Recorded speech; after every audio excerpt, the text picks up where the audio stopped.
4. We rise as smoke, my sisters and myself. We curl around the altar that has called us. We relish the weird old language, however inadequately it has been spoken by your mortal tongue. Now, reawakened, we will teach your tongue correct enunciation in time of dreaming. We whirl around the dank stone of an altar that rises from some small pool of unclean water. We whisper at the thirsty things that flow to feast upon the pool's squalid nourishment, those beasts who ape the shapes of men as they spit madness into your mortal realm. The day has come at last, when the childlike thing that huddles in the hollow of an olden oak will dig its claws into the rank herbage on which it grazes, and wraps itself in moist and filthy roots as it whispers predictions into the starlit vault of sky. Aching to feed upon its apocalyptic murmuring, we conjoin, my sisters and myself, as one entity and filter to the hollow of an elder oak. We twine the moist vines and leaves that cling to bark into our phantom hair, and blend our spectral blood with pus and pulp. We chortle as the childlike thing speaks the name of a strange, grey world, with such precision that the air nearest its mouth thickens with chilly darkness. We love the cold dead world past the starry void, Yugoth and its fungi. We long to dwell within its pockets and its pits, to flow beneath antediluvian bridges as substance in the swift black rivers on which the ghastly light of a demonic moon sneers. And now the childlike thing seeps from its hollow in the primordial oak, to stretch its pale white body toward the altar that rises from a stagnant pool. We creep below it as its black shadow, as a ground mist, rising, chokes your mortal mouth. We weep with pleasure as the childlike thing dips its lips into the pool of distasteful water and rising, turns its coy countenance to you. We love the fear reflected in your mortal eye, the fear that wears a taint of beguilement, as the childlike thing seeps towards you, to your mouth, and drools its monstrous language into your maw. And now it is our turn. We rise as smoke and becloud your eyes.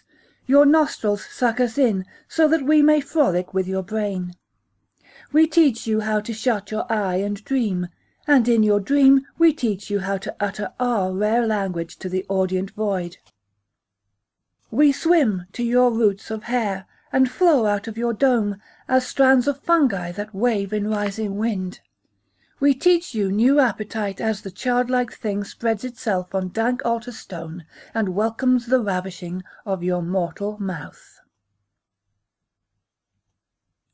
5. Your mortal mouth is pale and undernourished, famished for a taste of nasty keep, and yet you still refuse to acknowledge this, as if such a disclosure would confess mental or emotional disability. So I remain silent as you read my newest tale in winter moonlight, as we sit on this tabletop tomb in an ancient burying ground where once Poe walked.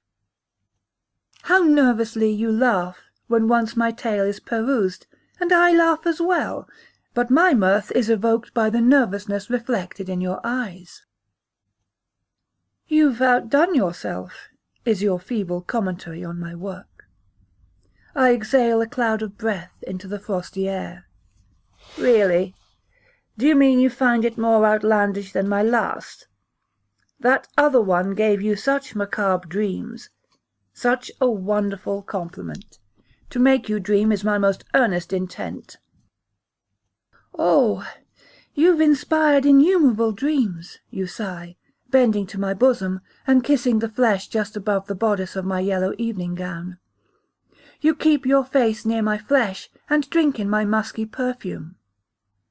I lift my head and eye the myriad stars. Let me take you home, you whisper, a demon of desire. You lift your head and would gaze into my eyes, but I ignore you as I continue counting stars. I would take you home and transport you to a place of which you have never dreamed, you promise. I watch the black clouds that gather above us and, one by one, blot out the stars. I feel the sky winds that spawn within those clouds fall to earth and comb my hair. You shiver at their kiss. Your mortal dreams are so safe and sane, I mock. But the dreams that I have sown within your skull, they are something novel. You laugh, a paltry noise. I couldn't understand them, your gift of dreams. They made no sense. They showed me a pale and shadowy place that I thought was familiar, although I knew when waking it was a place I had never seen in reality. I walked its roads, past domes and towers. I heard the distant pounding of some sea, the sound of which seemed to herald an impending fate. I entered a cemetery above the sea, not unlike this one we haunt, and sat on a chilly slab, as we sit now. I could feel the age of that stone slab rise into my flesh and claim a portion of my essence. As I sat, I saw a multitude of fireflies that congregated near the ancient church, that congregated and transformed into one solid form. A figure in a yellow gown, masked, who filtered to me through midnight air. She wore a yellow mask, and something in its features enthralled me, so that I hungered to kiss its silken surface, just as now I hunger to kiss your face. Your mouth is near my own, and I can smell your rancid mortal breath. I have had enough of this charade. I take your face into my hands and gaze into your eyes, so that you can at last behold the stars that wink within mine own. I exhale a black cloud of uncanny breath that encases your startled visage, and then I remove my hands from your face and bring them to my own. I lift my mortal mask, and thus reveal the black gulf that is my nature, and your destiny. Let me take you home, I tease as, full of jest, I suck you into my unfathomable void. 6. The wreck had been washed upon the rocks during the dark hours, and they were puzzled by its dilapidated state, for the night had been serene. It was not uncommon for vessels to wash ashore near northern Kingsport, but they sensed that this was different, for it was unlike any craft they had seen, exuding an aura of strangeness and decrepitude. The thing was a small 3-mast schooner, such as had been used in carrying cargo from distant lands, but something in its configuration was all wrong. Its angles and contours did not, in places, make sense. And when they advanced to climb on it, something in its reek of rotted wood caused unsettling sickness to churn stomachs and cloud minds. They did not like the way the shredded remnants of the sail moved in the gentle sea breeze, or the way the disintegrating ropes twined around black and splintered poles. They did not like the way the shadows of the hollow northern cliffs played on the undulating waves that pushed against the structure, like greedy things that would devour all. It was the poet among the watchers who stepped below and searched the cramped cabin for any written log, for poets are not afraid to dream the dark dreams or taste the kiss of uncanny fear. But everything that he looked on was deteriorated, except the small black galley table lantern, with plain glass sides and a metal top that was decorated with star-shaped holes. The remnant of a squat black candle was still inside the thing, and the poet thought it might be useful on the dark cold nights he spent reading in his attic room, and so he took it and brought it up into the outer air. The soft daylight revealed the curious scratches on the glass sides, that looked like esoteric signals that might have been formed by etching with knife or diamond.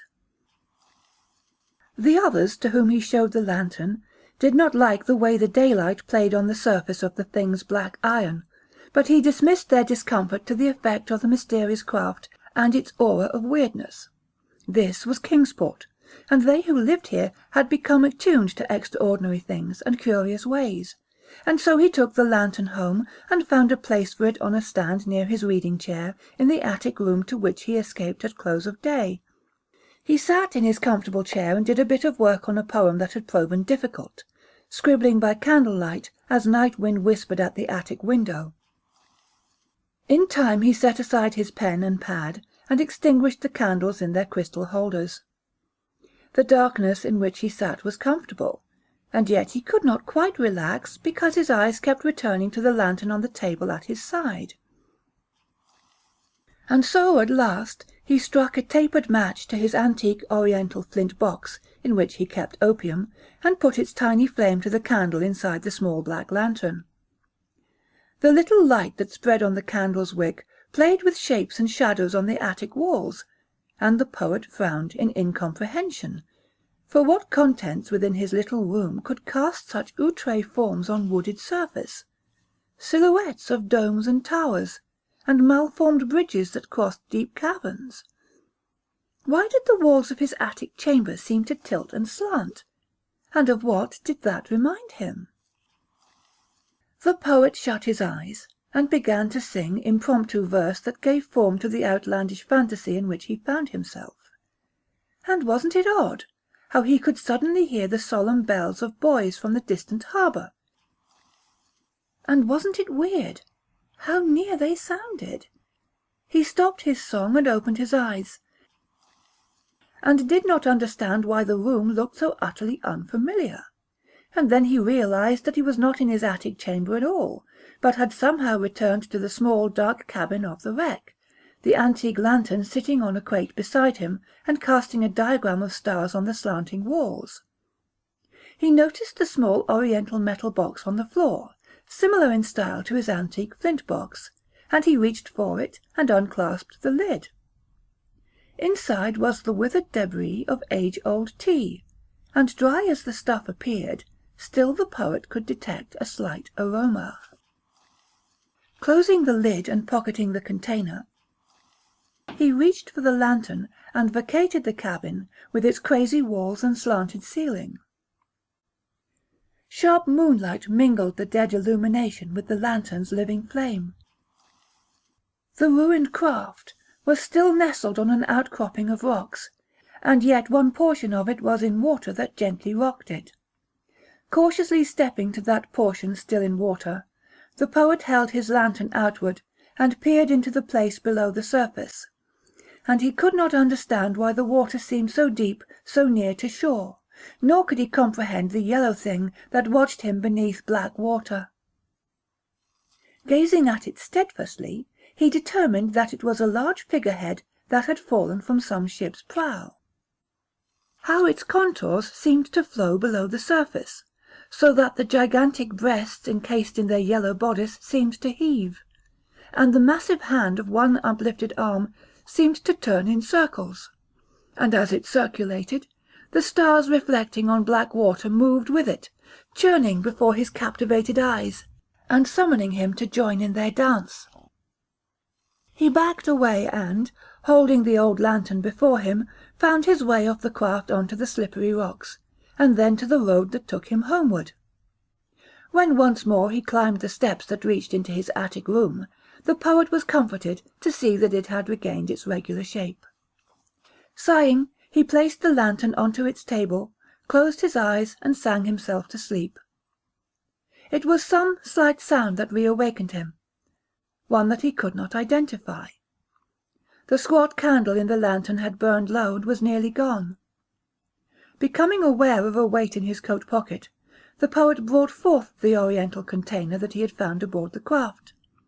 The wee nap had reinvigorated him, and he felt a keen desire to return to working on his ode. Rising, he went to one corner of the room, where he had a single electric burner with which he heated water for his tea. There was water in the kettle still, and so he switched on the burner and prepared his cup and strainer. Opening the antique container he had found, he spooned out a small amount of the desiccated substance and spilled it into the strainer as the kettle sounded its banshee wail. Switching off the burner, he carefully lifted the kettle and poured hot liquid into the strainer. Clean water darkened as it filtered through the alien tea leaves. An aroma rose with the steam that sought his nostrils, pungent and full of promise. Resisting his natural inclination to pour sugar into the brew, he set the strainer onto a small dish and brought the china cup to his mouth. He gasped and gagged. He dropped the cup and saw it shatter on the wooden floor, and then he watched the dark steaming liquid that spread upon the planks and crept toward him like rapacious shadow. He gasped again and could not understand why the ether seemed so heavy and bitter. Again there came the noise that had pulled him out of dreamless slumber, the sound of wind fumbling at the attic window. Gazing again at the pool of spilled liquid, he watched the wisp of smoke that rose from it and shaped itself outlandishly as its tendrils wound to him through the air. His eyesight began to blur. There came again the sound of windstorm shaking the attic window, and the idea of gulping in that breath of nature so enticed him that he rushed to the small window, opened it, and pushed his head and torso into night. There was no wind, but there was night, certainly. Indeed, there was naught else but blackness, illimitable. He could not see the walls of his house, or moonlight trees dancing in mild tempest. There was no moon, no countless winking stars. There was no earth. And then the poet detected movement in some distant place deep below, and as he peered into the void a shape formed and lifted to him. She was encased in a tattered yellow gown that was decorated with filigree of seaweed, and he marvelled at the splendour of her gigantic breasts that moved as she heaved a siren's song. She rose to him, through demonic darkness, and the splintered lips of her chiselled countenance curled with sardonic ecstasy, as, pressed to living flesh, they claimed the poet with their kiss.